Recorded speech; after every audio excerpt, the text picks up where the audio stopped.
오늘 우리에게 주신 하나님의 말씀 마태복음 7장 24절부터 29절까지입니다.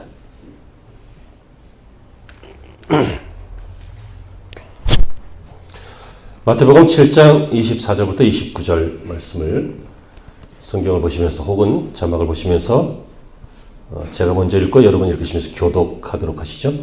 그러므로 누구든지 나의 이 말을 듣고 행하는 자는 그 집을 반석 위에 지은 지혜로운 사람 같으리니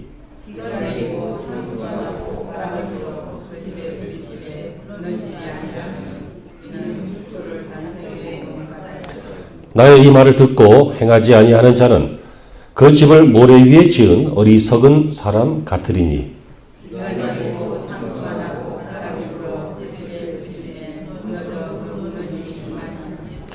예수께서 이 말씀을 마치심에 무리들이 그의 가르치심에 놀라니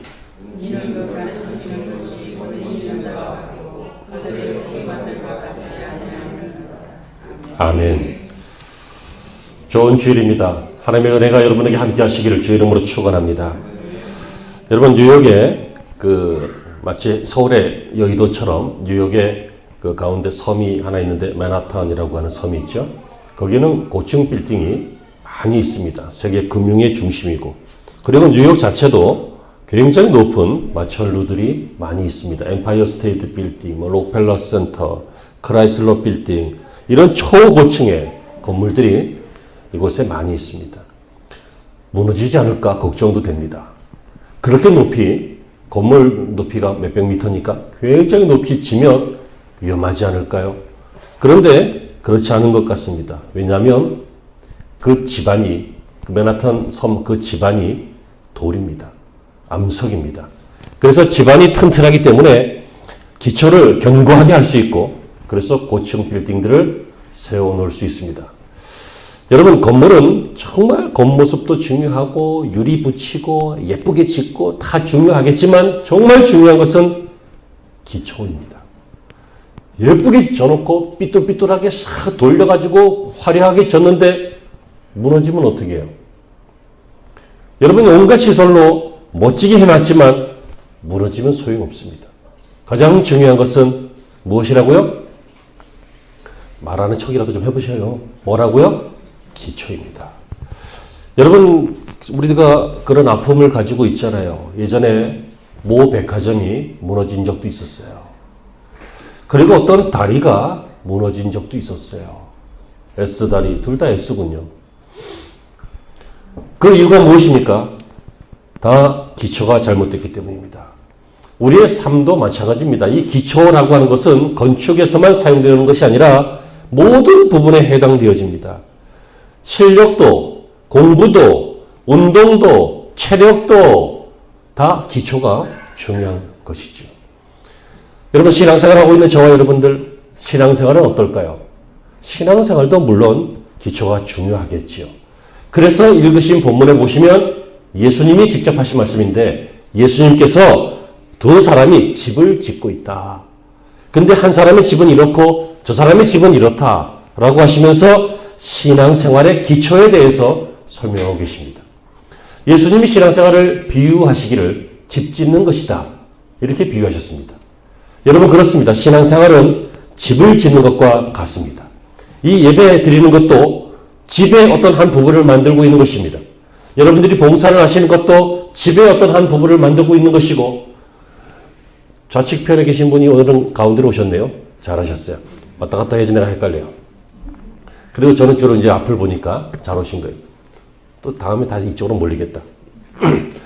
우리 신앙생활하고 있는 여러 분야들이 찬양하는 것도 그렇고 기도회에 기도하는 것도 그렇고 사람을 만나서 서로 나눔하는 것도 그렇고 다 신앙생활에 집을 짓고 있는 장면들인 것입니다. 그런데 중요한 것은 한 사람은 어리석게도 이 신앙의 집을 어떻게 지었는지 몰라도 이게 나중에 허물어져 버렸습니다.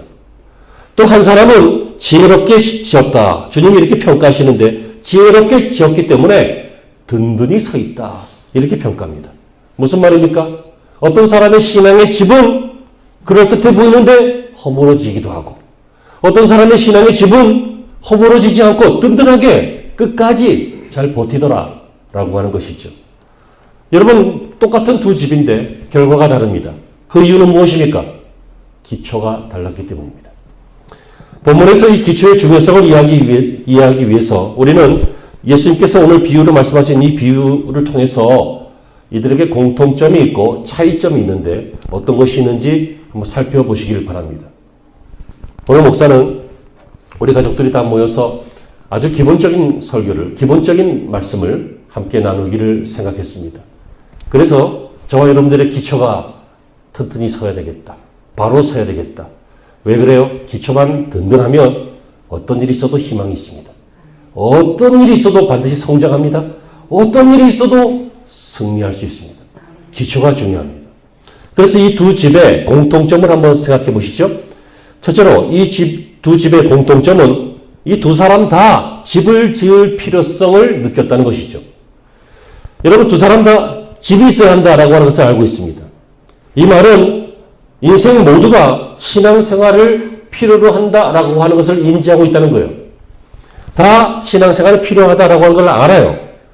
목사님 안 그런 것 같은데요. 어떤 사람은 보니까 신앙생활 안 하고 뭐 절에도 가고 뭐 전보로도 가고 뭐 그것도 그들 나름대로 신앙생활입니다. 사람들은 이 마음속의 본성이 신을 찾게 되어 있습니다. 왜 그래요? 사람 안에는 영혼이 들어있고 그 영혼을 주신 분이 하나님이시기 때문에 사람은 잠재적으로, 본능적으로, 근원적으로 신을 찾게 되어 있습니다. 그런데 그 신이 하나님인 것을 모를 때는 잘 모르는 신을 찾게 되는 거죠. 천지신명을 찾게 되는 것이죠. 그 지역의 신을, 그 민족의 신을 찾게 되는 것이죠.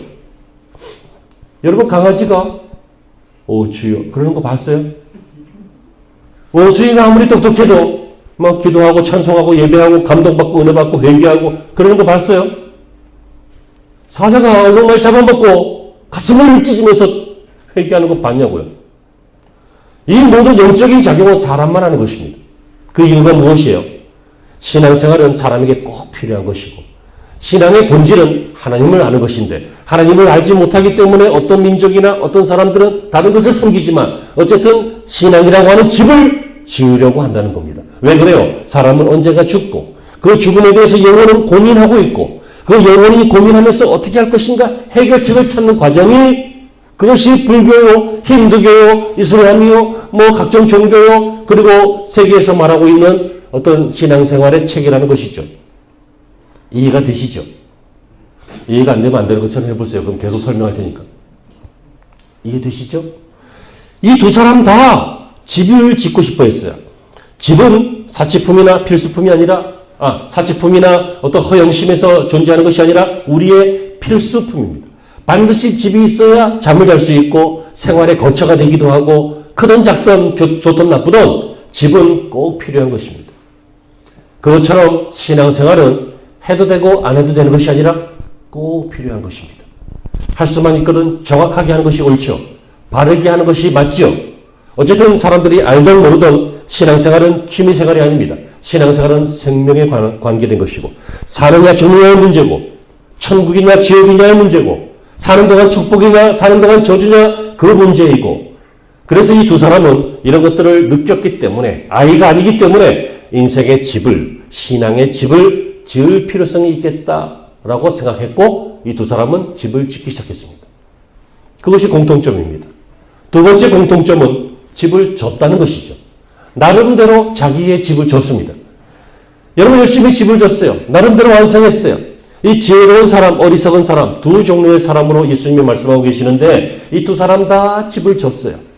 뭐 집의 크기도 디자인도 구조도 뭐 본문에 나오진 않지만 어쨌든 뭐 지을 만큼 자기 필요한 만큼 그렇게 집을 지었을 것입니다. 이것은 무슨 말입니까? 이 두 사람이 집을 짓는 것처럼 우리도 신앙생활 하면서 신앙의 집을 나름대로 다 짓고 있다는 것입니다. 모양은 다를 것입니다. 크기도 조금 다를 수 있습니다. 하지만 자기의 필요에 따라서 자기가 원하는 바대로 우리도 신앙이라고 하는 집을 지었습니다. 예를 들면 이런 것입니다. 처음 예수님을 믿고 교회 나오게 되면 예배가 얼마나 낯선지 몰라요. 예배가 막 지루해요. 목사의 말이 분명히 한국말인데 이해가 안 돼요. 그죠? 그리고 뭐 찬송을 뭐 부르는데 이 찬송이 뭐 감흥도 별로 없는 것 같고 잘 모르겠고 어렵고 막 그래요. 근데 그래도 아무리 그래도 한 달, 두 달 지나면 익숙해집니다. 드디어 목사의 말이 들리기 시작합니다. 드디어 입에 찬송이 붙기 시작합니다. 기도합시다. 그러면 처음에는 멀뚱멀뚱했는데 이제는 좀 주여 이것도 해보고 시간이 좀 지나가면 이렇게 익숙해집니다. 그래서 그쯤 되면 자연스럽게 성도가 되는 것처럼 보이고 교인이 되는 것처럼 보입니다.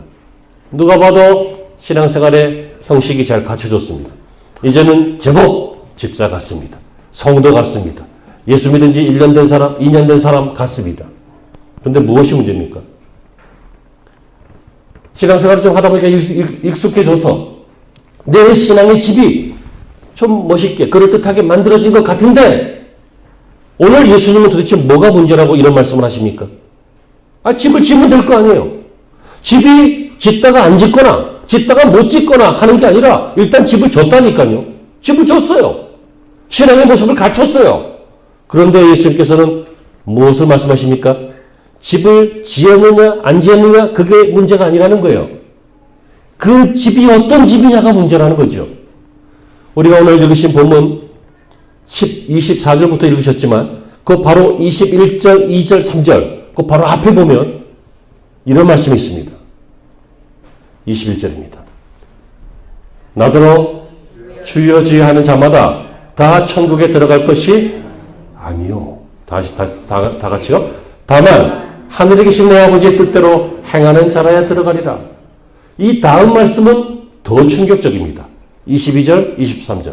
시작. 그날에 많은 사람이 나더러 이르되 주여 주여 우리가 주의 이름으로 선지자 노릇을 하며 주의 이름으로 귀신을 쫓아내며 주의 이름으로 많은 권능을 행하지 아니하였나이까 하리니 23절. 그때에 내가 그들에게 밝히 말하되 내가 너희를 도무지 알지 못하니 불법을 행하는 자들아 내게서 떠나가라 하리라. 무슨 말이에요? 신앙의 집을 졌다고요. 예배 드렸다고요. 기도했다니까요. 구제했어요. 사람들 가르쳤어요. 신앙생활 했어요. 했는데 주님께서 어떤 사람들은 나 너희를 잘 모르겠다. 이 불법을 행하는 자들아 내게서 떠나라. 이렇게 말씀하실 수 있다는 거죠. 여러분 신앙생활의 모습이 조금씩 달라도 다 비슷하죠. 여러분 지금 다 비슷하게 11시에 맞춰서 이 땅에 여기 오셨잖아요. 같은 찬송 부르셨잖아요. 같은 기도 하시잖아요. 신앙 고백 하셨지요. 같은 설교 듣고 계시지요. 그리고 보니까 다 목사 닮아갖고 인간성들이 좋잖아요. 아멘 올리 cep작에. 좋은 거는 좀 아멘 좀 해보세요. 영적인 분위기는 우리가 끌어올려줘야 돼요. 다른 사람이 못 끌어올려요. 누가 끌어올려요? 저 조계종에서 해줘요? 우리가 해야 돼요. 우리가. 자, 신앙생활 어차피 하는 거 행복하게 하시고 어차피 드려지는 예배 신실하게 예배 드리시고 은혜롭게 드리시기를 바랍니다. 뭐 하다 잊어먹었어요? 했다는 거예요. 신앙생활 잘 했어요. 열심히 했어요. 여러 가지 집을 졌어요. 창문도 만들고 코팅도 하고 방도 깨끗이 닦고 어디 보수공사 할 데 없나 보고 지붕 새는 거 메꾸고 신앙의 집을 졌어요. 근데 주님께서 모른다는 거예요. 이게 이 사람들의 공통점이에요. 집의 필요성을 느꼈다. 그래서 집을 짓기로 했고 집을 졌다. 근데 마지막에 보니까 어떤 사람은 잘했다 하고 지혜롭다 하고 어떤 사람은 어리석다 라고 하고 주님의 평가는 우리가 어떤 집을 지었던지 상관없이 주님의 평가는 다르다는 거예요. 두 번째, 그러면 왜 다를까요? 그 차이점을 한번 보시죠. 첫 번째 차이점은 이 두 집을 짓는 데 들어간 노력의 차이가 있어요. 힘씀의 차이가 있어요. 여러분 어떤 사람은 모래 위에 집을 지었다 이렇게 나와요. 어떤 사람은 반석 위에 집을 지었다 이렇게 나오죠. 자 생각해 보십시오. 모래 위에다가 집을 짓는 게 편해요? 반석 위에 집을 짓는 게 편해요? 예? 기초를 어디다 넣는 게 잘 들어가요? 모래죠. 모래는 텐트 칠 때 쓰는 팩도 들어가요. 손으로 푹 하면. 아주 쉬워요. 그럴듯하게 딱 해놓으면 돼. 그냥 딱딱한 우리가 여름에 놀러 가면 텐트 같은 거 치게 되면 땅바닥에다 통통통통통 이렇게 하면 요만큼만 박잖아요. 그러나 여러분 기둥 세울 때 보세요. 건물 세울 때 보시라고요. 밑으로 수십 미터씩 파요. 어떤 경우에는 그거 해도 안 되니까 이만한 구멍을 막 20개씩 뭐 100개씩 이렇게 박아서 철근 넣어서 그걸로 지탱을 만들고 그 위에다 또 하기도 해요. 뭔 말인지 모르죠. 몰라도 돼요. 우리가 건축 전문가는 아니니까. 아무튼 모래 위에 집은 집은 별로 고생하지 않아도 되고 시간도 짧아요. 그러나 반석 위에 지으려면 거기에다가 기초를 놓으려면 돌을 깨야 되고 뚫어야 되고 시간도 많이 걸리고 돈도 많이 들고 힘도 많이 들고 그럴 거예요. 그러니까 어떤 사람을 보면 야, 이 정도만 해도 집이 쓰는데 뭐 하려고 그렇게 돌 깨고 거기다가 막 애를 쓰냐? 쓸데없이. 야, 그냥 주일날 교회만 가도 되는데 뭐 하려고 그렇게 쓸데없이 애를 쓰면서 신앙생활 하냐? 힘들게. 이렇게 평가할 수 있다는 거예요. 제발 이해되는 눈동자와 고개를 유지하시기 바랍니다. 여러분, 예수님께서 우리에게 말씀하시는 것이 무엇입니까? 예수님께서 신앙의 집은 인간의 집도 견고한 반석 위에 짓는 것처럼 신앙의 집은 견고한 기초 위에 세워야 되는데 그 견고한 기초를 만들려면 좀 힘을 쓰라는 거예요. 좀 수고하라는 거예요. 그래서 우리나라 말에도 있잖아요. 애를 써야 애가 나온다. 여러분, 애를 써야 애가 나오죠. 그 애와 그 애는 좀 다르겠지만 오늘 본문에는 이 사람이 이 반석 위에 집을 지었다 이렇게 나오고 집을 짓기 위해서 어떻게 애를 썼는지는 안 나와요. 하지만 똑같은 비유를 누가복음에서는 이렇게 비유하고 있어요. 누가복음 6장 48절입니다. 시작. 집을 짓되 깊이 파고 주처를 반석 위에 놓은 사람과 같으니 이 똑같은 비유를 누가는 깊이 팠다 이렇게 평가하고 있어요. 여러분, 깊이 팠다라고 하는 것은 더 많이 수고해야 되는 것이고 더 많이 애쓰는 것을 말합니다. 질문할 테니 속으로만 대답하시기 바랍니다. 저는 우리 성도들을 지탄하거나 훈계하거나 야단치거나 이럴 생각은 전혀 없지만 가끔씩 성경 본문 자체가 우리를 야단칠 때가 있습니다. 그때는 목사의 말이다 생각하지 말고 하나님의 말씀이시다. 성경에서 이렇게 얘기하고 있다. 이걸 이렇게 여기시면서 마음속으로 겸허하게 받아들이시길 바랍니다. 그럼 속으로 질문할게. 속으로 답하세요. 제가 질문할 때 속으로 답하세요. 여러분은 얼마나 깊이 팠냐 그것입니다. 여러분들의 신앙생활은 기초가 어디에 있느냐는 것입니다. 모래밭에 있습니까? 요만큼입니까? 아니면 땅바닥 이만큼입니까? 아니면 돌을 뚫고 집어넣어서 아주 깊이 튼튼한 그런 신앙생활입니까? 다시 바꾸어 이야기하면 여러분들은 이 진정한 기초, 흔들리지 않는 기초를 위해서 얼마만큼 에너지를 썼습니까? 얼마만큼 시간을 투자했습니까? 얼마만큼 땀을 흘려 보았습니까? 얼마만큼 손해를 감수해 보았습니까? 얼마만큼 마음고생을 해 보셨습니까? 얼마만큼 사람들을 이해하고 사랑하려고 몸부림쳐 보셨습니까? 얼마만큼 날 봐요. 얼마만큼 빨리 답해요. 속으로 얼마만큼. 이걸 예수님이 아신다는 거예요. 우리는 그냥 해놓고 그럴듯하니까 괜찮아 보이지만 예수님은 우리의 속을, 우리의 깊이를, 우리의 수고를 아신다는 거예요. 그래서 여러분, 이들의 공통점은 다 집을 졌고 집이 그럴듯했지만 이들의 차이점은 노력의 차이가 있었어요. 시간의 차이가 있었고 정성의 차이가 있었어요. 두 번째 차이는 정말 중요합니다. 정말 중요한데 이 두 번째 차이는 시련을 견디느냐 못 견디느냐의 차이예요. 25절입니다. 다 같이요. 비가 내리고 창수가 나고 바람이 불어 이는 주초를 반석 위에 놓은 까닭이요. 그리고 집에서 살다 보니까 어떤 날이 왔어요? 이런 날이 왔어요. 비가 내리는 날이 왔어요. 비가 많이 내리는 날도 왔어요. 그래서 홍수가 났어요. 창수가 났어요. 그리고 바람도 많이 불어 태풍도 와요. 이럴 때 이제 드디어 슬슬 문제가 발생되기 시작합니다. 두 집의 차이가 현저하게 나타납니다. 여기서 비와 창수와 바람은 인생 중에 겪을 수 있는 역경들, 고난들, 문제들을 말합니다. 여러분, 우리가 신앙생활을 하고 있다가 우리가 짓고 있었던 그 신앙의 집이 잘 지어졌는가 못 지어졌는가라고 하는 것은 바로 이 바람, 이 홍수, 이 비, 다시 말하면 문제를 통해서 기초가 튼튼한지 안 튼튼한지가 드러난다는 것입니다. 여러분, 사람은 멀쩡할 때는 다 똑같아 보입니다. 기분 좋을 때, 인격적일 때, 예의 있을 때, 이럴 때는 다 아름다워 보입니다. 여러분, 우리 교회 성도들 보시면 전부 목사 닮아서 잘생기고 예쁘고 아멘 좀 해보세요. 아니, 우리끼리는 좀 이래야 될 거 아니야. 누가 우리한테 그렇게 해주겠어요? 조계종에서 우리 성도들 다 멀쩡하십니다. 아름다우시고 멋지시고 그러십니다. 그런데 언제 진짜 모습이 나타나냐면 멀쩡할 때가 아니라 어려울 때입니다. 고난당할 때입니다. 역경이 올 때입니다. 여러분, 역경 속에서 우리의 신앙의 집은 어떻습니까? 예를 들어 경제적인 문제 속에서 여러분들은 신앙생활 여전히 하나님을 신뢰하고 계십니까? 건강의 문제 속에서 건강의 비바람이 올 때 우리는 하나님을 원망하거나 혹 그러지는 않습니까? 여러 가지 삶의 비바람들이 우리를 몰아쳐서 곤란하게 만들고 힘들게 만들 때 우리는 잘 신앙생활을 유지하고 계십니까? 아니면 흔들리고 있습니까? 아니면 이미 떠나내려간 지 오래입니까? 바로 그것입니다.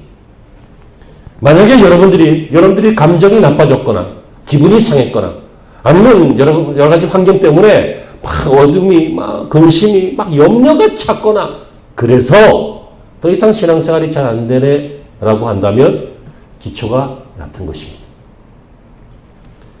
그렇다면 우리의 신앙생활은 부실공사고 어리석게 지은 것입니다. 보석 감정사들이 다이아몬드 같은 거 감정할 때요. 요즘은 다른 기술이 있겠지만 예전에는 물에다가 넣어봤대요. 물에다 넣으면 진짜는 여전히 빛을 반사하고 하는데 가짜는 빛을 반사를 못한대요. 여러분, 우리 인생도 물에다 넣어보면 압니다. 물에다 넣어보면 역경 속에서도 반짝반짝 빛나는 사람이 있고 넣자마자 빛을 잃고 사라져버리는 그런 인생도 우리 말고요, 이 땅에 있습니다. 제가 이제 참 무례한 말씀이지만 예전에 한번 이런 말씀을 드렸죠.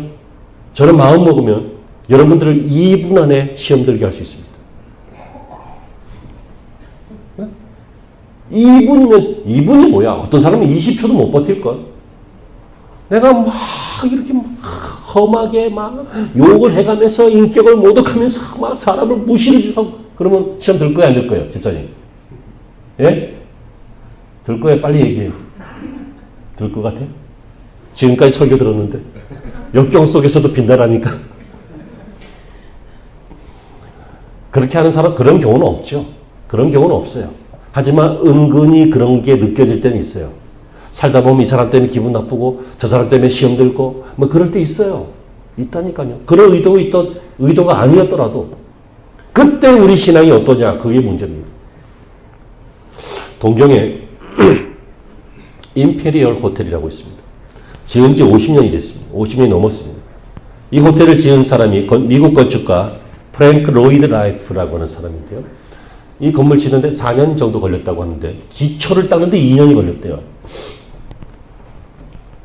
왜냐하면 높은 빌딩이기 때문에 견고하게 한다고 아주 튼튼한 반석이 나올 때까지 내려간 거예요. 그래서 사람들이 좀 뭐라고 할까요? 돈을 무리하게 쓴 대표적인 안 좋은 공사로 그 호텔을 꼽았어요. 왜냐하면 타면 팔수록 돈 들거든. 그러니까 돈이 너무 많이 드는 거예요. 시간도 많이 걸린 거예요.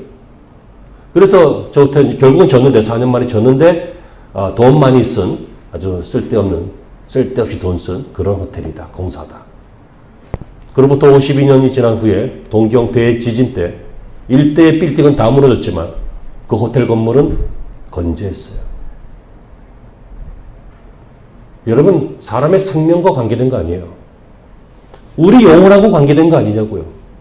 남들 하는 것처럼 그냥 대충 짓고 인생의 집을 짓고 신앙의 집을 짓고 그냥 대충 거하다가 바람 불면 메꾸고 옛날에 우리 문풍지 이렇게 뚫었다가 바람 들어오니까 또 메꿨다가 생각나시죠? 종이로 했다가 하는 것처럼 그렇게 누더기가 되어서 그렇게 계속 살 것입니까? 아니면 견고하게 벽을 만들고 창문을 만들고 그렇게 살아야 될 것입니까?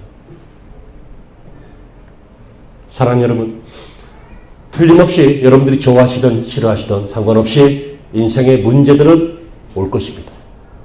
그때 여러분 더욱더 뿌리 깊게 내리시기 바랍니다. 더욱더 신앙의 깊이를 밑으로 내려놓고 반석 되시는 예수 그리스도 위에 내 신앙의 뿌리를 심어서 흔들리지 않는, 아니 흔들리더라도 뽑혀나가지 않는 그런 신앙인들이 되어 가시길 바랍니다. 마지막으로 이들의 차이점은 무엇입니까? 그 차이점은 결국은 정리합니다. 기초입니다. 그런데 이 기초가 무엇이냐면 24절에 이 기초를 이것이라고 말하고 있습니다. 시작. 그러므로 나의 이 말을 듣고 행하는 자는 그 집을 반석 위에 지은 지혜로운 사람 같으니, 기초가 튼튼한 그 사람은 어떤 사람이냐면 듣고 행하는 자. 이 두 가지입니다. 여러분, 신앙생활은 이게 다입니다. 계속 듣는 것입니다. 그리고 들은 것으로 끝나는 것이 아니라 들은 것을 적용하는 것, 행하는 것입니다. 여러분, 믿음은 들으면서 납니다. 들음은 그리스도의 말씀이라고 했습니다. 여러분, 내가 왜 믿음이 없느냐? 듣질 않아서 그렇습니다. 그러니까 자꾸만 들으십시오. 자꾸만 들으면 무속인도 하나님의 말씀을 들으니까 그 말씀이 그 속에 들어가는 것처럼, 우리가 매일 큐티를 한다든지 설교를 한다든지 예배를 중요하게 여긴다든지 이렇게 말씀을 듣고 아멘하고 평가하지 않고, 제가 틀릴 때도 있지만 여러분, 제가 언제나 옳지 않아요. 저는 1년에 하루 정도는 틀려요. 아무튼 틀릴 수도 있어요. 하지만 제가 막 설교하다가 좀 미국에 있는 모스코바에서 그래도 뭐 틀렸는지 모르는 분들 계시죠? 아무튼 그래도 그런 거 따지지 말고 그 본 뜻이 하나님의 말씀이니까 이 말씀을 듣고 하면 믿음이 생긴다니까. 우리가 여러분 연구해서 믿음을 얻었어요? 우리가 혼자 독학해서 믿음을 얻었냐고요? 듣고 하다 보니까 믿음이 생긴 거잖아요. 듣는 것이 굉장히 중요해요. 그런데 오늘 본문에서는 듣고만 있는 것이 아니라 듣고 행하는 자라고 했어요. 누가 지혜로운 사람이에요? 기초를 튼튼하게 놓는 사람이에요. 어떤 것이 기초를 튼튼히 놓는 것이에요? 좀 듣고 그리고 행하는 거예요. 우리 교회는 아직 작아요. 그래서 그런 일이 없어요. 하지만 제가 큰 교회도 오래 있었잖아요. 문제가 뭐냐면 큰 교회는 방송실 설교 안 들어요. 방송실 따로 이렇게 해주니까 그 속에서 이거 올려주고 내려주고 이거 하잖아요. 옆 사람하고 농담하고 다리 딱 얹어놓고. 내가 뭐 한두 번 본 게 아니에요. 모든 방송실이 그렇다고 할 수는 없지만 많은 방송실이 그래요. 이것이 인터넷상에 만약에 나가게 되면 방송실 직원들은 회개하시기 바랍니다. 예배자. 본인도 예배자예요.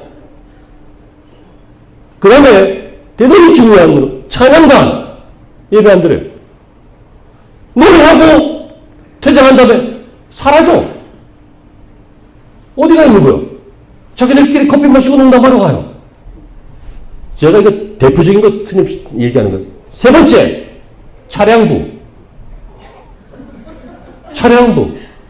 봉사하고 들어와야 될 거 아니야. 자기 예배가 몇 번 있으면 그 중에 하나는 자기의 예배로 삼아서 예배 드려야 될 거 아니야.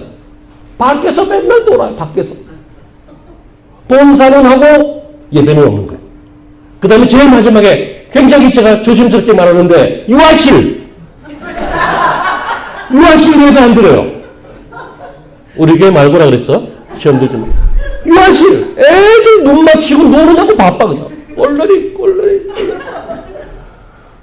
제일 좋은 것은 주일학교에 맡기는 거예요. 우리는 유아부가 없는데 유아부가 다 있어요. 대부분.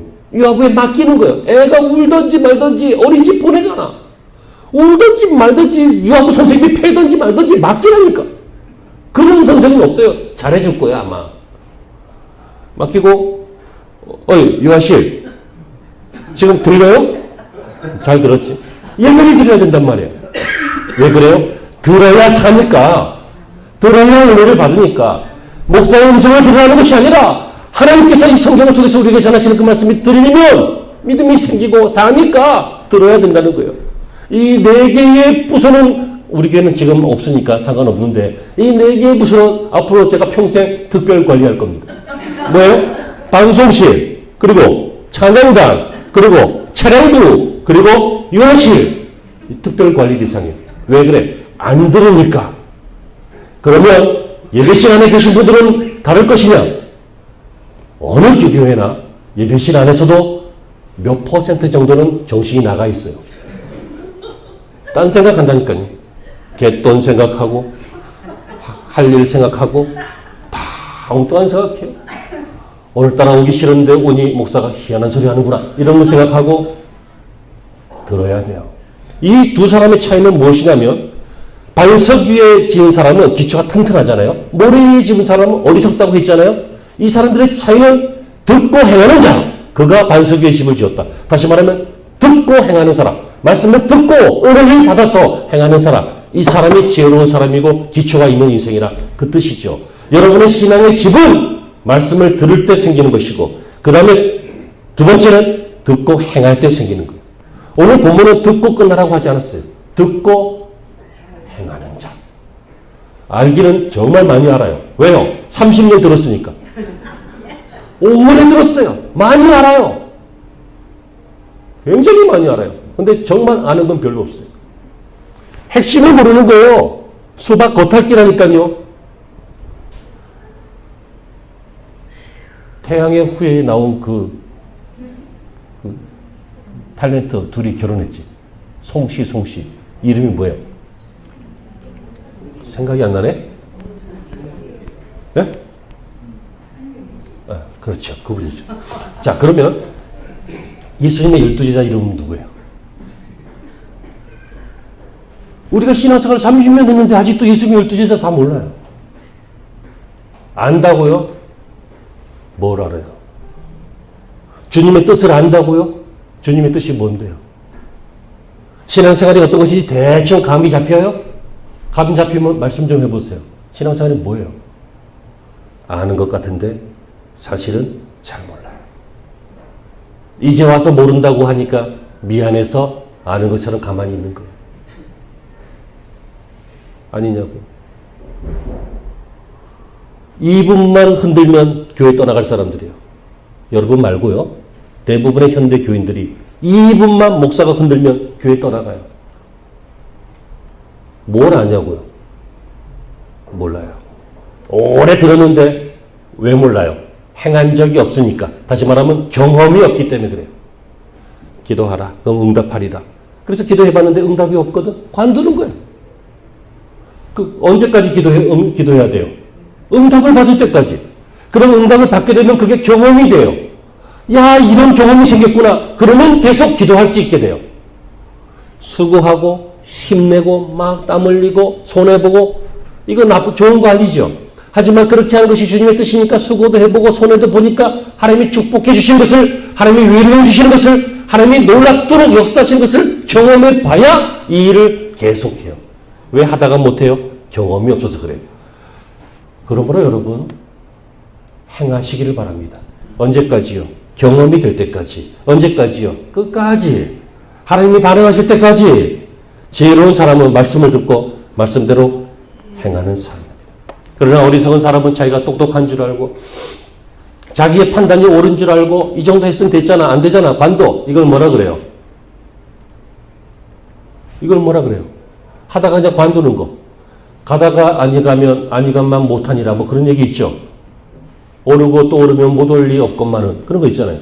근데 가만히 생각해 보세요. 가다가 아니 가면 간 만큼 다시 와야 돼요. 안 그래요? 생각보다 큰 손실이에요. 더군다나 여러분들의 인생입니다. 여러분들의 영혼과 구원에 관계된 문제예요. 가다가 안 갈 수 없어요. 끝까지 가야 돼요. 그냥 그럴듯하게 교회만 다니다가 지옥 가면 안 돼요. 반드시 다 천국 가야 돼요. 아멘이십니까? 마치 오늘이 마지막 설교인 것처럼 제가 그렇게 하고 있는 거예요. 목사한테서 한 번도 그런 소리 못 들어봤는데요. 이런 얘기 안 들으려고. 반드시 천국 가야 돼요. 반드시 예수님을 바로 믿고 우리는 천국 가야 될 그런 운명, 그런 인생들이에요. 그러므로 여러분 하나님의 말씀을 듣고 고민 좀 하세요. 하나님의 말씀을 듣고 좀 갈등을 하세요. 하나님의 말씀을 듣고 결단을 좀 하세요. 우리가 예배 중에 설교를 듣는 것은 듣기 위함이 아니에요. 듣고 가서 행하려고 듣는 거예요. 듣기만 하는 것은 수업이에요. 강의라니까요. 세미나예요. 하지만 설교는 세미나가 아니에요. 강의가 아니에요. 저와 여러분 모두를 함께 포함해서 이 말씀 듣고 이렇게 변화됩시다. 이렇게 세상을 바꿉시다. 이렇게 나를 바꿉시다. 이렇게 가정을 바꿉시다. 이렇게 축복의 현장을 바꿉시다. 우리의 인생의 사명을 이렇게 바꿉시다. 라고 하는 것이 설교의 목적이고 예배의 목적인 것이죠. 사랑하는 여러분, 하나님께서는 제사보다 순종을 더 기뻐하신다. 이런 말씀 들어보셨습니까? 구약에 있는 사무엘에 있던 말인데 하나님께서는 제사보다 예배보다 순종하는 것을 더 기뻐하신대요. 다시 말하면 우리가 들어와서 여기 예배하고 찬양하고 이거 물론 해야 되고 귀한 일이지만 이거 할 때 순종하는 자가 하는 것을 기뻐하신다는 거예요. 말씀을 듣고 행하는 자, 지혜로운 자, 반석 위에 있는 이 기초가 다른 그 사람이 하는 그 예배를, 그 찬양을, 그 인생을 하나님이 기뻐하시는 것입니다. 그러므로 사랑하는 여러분, 기초가 좀 흔들리거든 다시 시작하십시오. 다시 기도하기 시작하십시오. 다시 예배를 정성으로 드리기 시작하십시오. 사랑하는 여러분, 정말입니다. 무너지지 않기를 바랍니다. 신앙생활 1, 2년 하고 졸업하는 거 없습니다. 학교는 좀 다니다 보고 끝나지만, 회사도 다니다 보면 나오지만, 신앙생활은 죽기 직전까지 해야 됩니다. 그렇죠? 그러니까 그 가운데, 그 전에 무너지면 안 됩니다. 기초가 튼튼해져야 됩니다. 그러므로 여러분, 순종하는 인생, 제사보다 순종을 기뻐하시는 그 하나님께 우리의 마음을 내려놓고 우리의 마음을 굴복시켜서 겸손한 마음으로 순종하며 예배하는, 순종하며 봉사하는, 순종하며 생활하는 그런 성도들이 되어 가시길 바랍니다. 여러분들의 기초가 튼튼해져서 하나님이 기뻐하시고 또 여러분들이 튼튼함으로 교회가 건강하게 성장해가는 그런 역사가 생겨나시기를 주의 이름으로 축원합니다. 기도하시죠.